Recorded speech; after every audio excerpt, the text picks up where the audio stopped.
Hello students, our today's topic is production function. Now first of all, what is theory of production? Production means transformation of inputs and into outputs. It states a maximum amount of output that can be produced with any given quantities of various inputs at a particular period of time. It refers to Production means transformation of inputs into output. Now, what is production function? The functional relationship under given technology between input and output per unit of time. That is called production function. It refers to the functional relationship between input and outputs.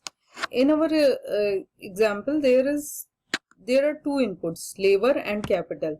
Labor and capital are the inputs. With the help of labor and capital, whatever output, whatever production will be there, that is the output, that is Q here. Q is the function of L and K.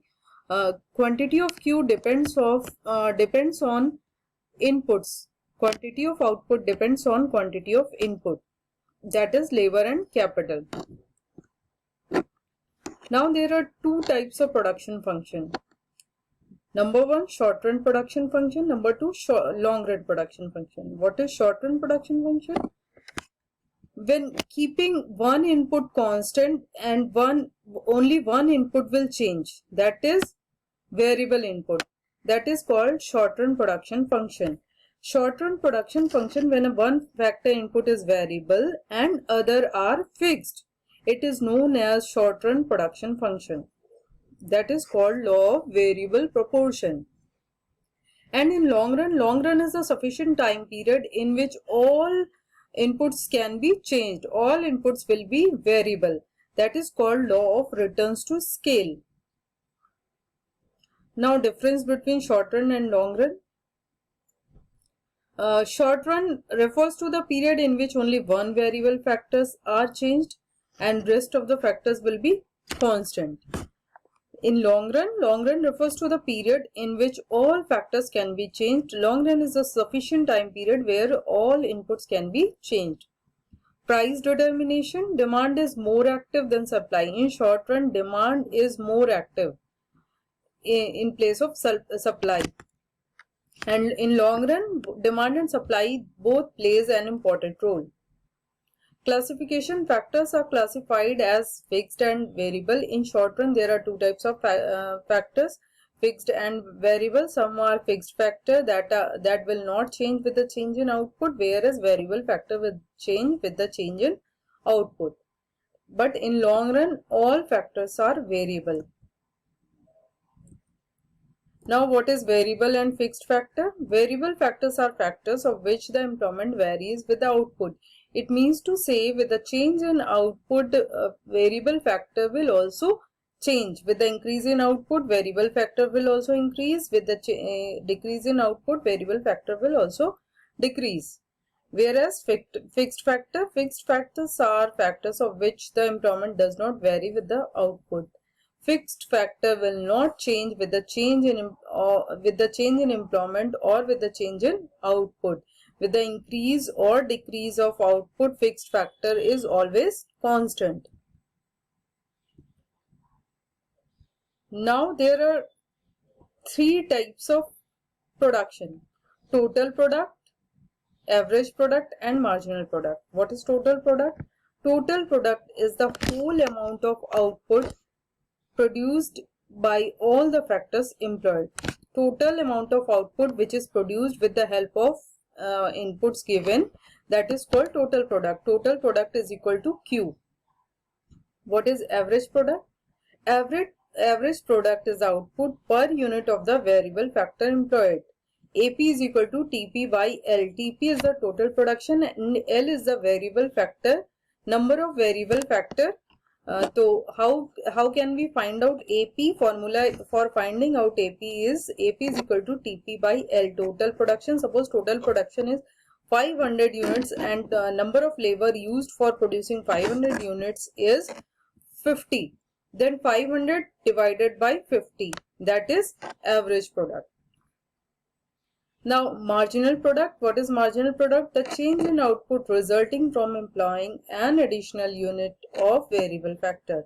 With the change in with the increase of one more unit of variable factor, whatever change will come in output, that is marginal factor. MP is equal to delta TP by delta L, or we can say TPN minus TPN minus 1. That is the formula for marginal product. With the change in output, with the change in input, increase in 1 unit of input, whatever change will come in the output, that is marginal product. Now, short run production function, that is called law of variable proportion. What is law of variable proportion? In short, as we know, in short run, only one input is variable and rest of the inputs are fixed. So what is law of variable proportion? As we increase quantity of only one input, keeping other inputs fixed, total product initially increases at an increasing rate, then at a decreasing rate, and finally at a negative rate. So what are the assumptions of this law of variable proportion? The state of technology is assumed to be given or unchanged. Technology will not change with the change in output or with the change in time. Some inputs whose quantities is fixed. Some inputs are constant. Now, what is law of variable proportion? Law of variable proportion states that keeping other factors constant, with the increase in one input, total product initially increases at an increasing rate, then at decreasing rate, and finally at a negative rate. It is known as law of returns to a variable factor. Now, law of variable proportion can be explained with the help of diagram. In this diagram, above portion of the diagram shows total production, and below portion of the diagram shows average production and marginal production. TP is increasing. In first stage, there are 3 stages till yellow line, blue line, and green line. First stage is from yellow line to blue line, that is first stage. In first stage, TP is increasing at faster rate, at increasing rate, whereas MP and AP is also increasing. In first stage, TP is increasing at increasing rate, MP and AP is also increasing. In second stage, TP is still increasing but at decreasing rate, and TP became maximum. When TP became maximum, MP became 0. At second stage, when TP became maximum, MP became 0. In third stage, TP started declining, and MP, AP both are also started declining. MP became negative. These things we have studied in the theory. Law of variable proportion. Law of variable proportion states that keeping other factors constant, with the change in one input, TP will increase at an increasing rate initially, then it will increase but at decreasing rate. After that, TP started declining.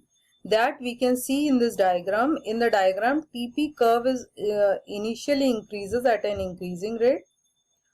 After that, it is still increasing but at decreasing rate. After that, after point H, TP become maximum, and after reaching to the maximum point, TP started declining. When TP started declining, MP became negative.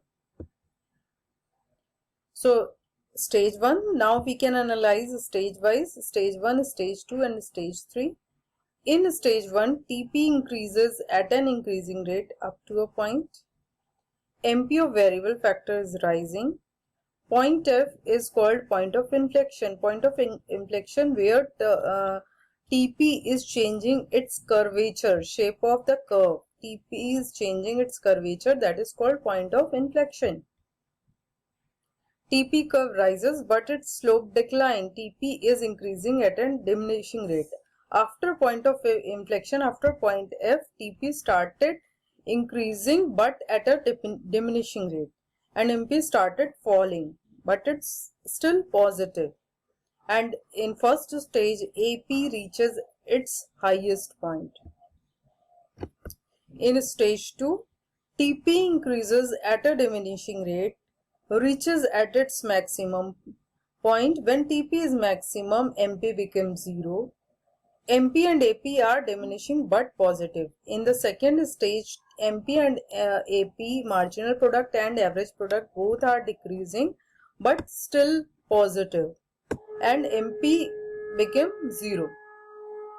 In third stage, when TP started declining, that is the third stage, and when TP started declining, MP become marginal product became negative, but AP is still positive, decreasing but still positive. So now question arises here, in which stage the producer should produce? Stage 3? No, because MP of variable factor is negative, marginal product become negative, so stage 3 is not the appropriate stage. Stage 1 is also not appropriate because MP of fixed factor is negative. Full utilization is not there in first stage. There is a scope of proper utilization of resources. So best stage is stage 2.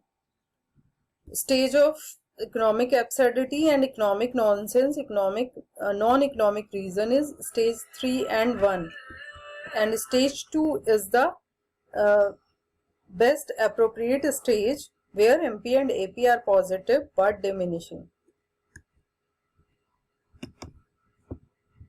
So this is the law of variable proportion.